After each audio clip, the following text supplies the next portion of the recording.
Hi, my name is David. Today we're going to do a regex tutorial on freeCodeCamp, match non-whitespace characters. So we learned that /s matches the white spaces. Now the opposite of that, we can do /S, and this was match anything that's not a white space. For example, we're looking at here.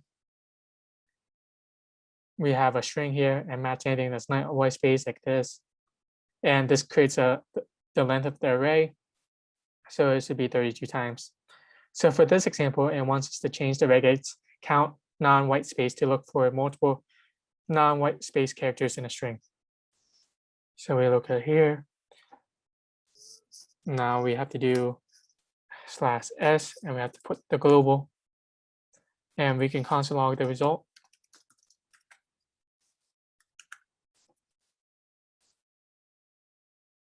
Okay, there's no length, so it's going to be the array, and we can see it just spells it out without the spaces. Thank you so much.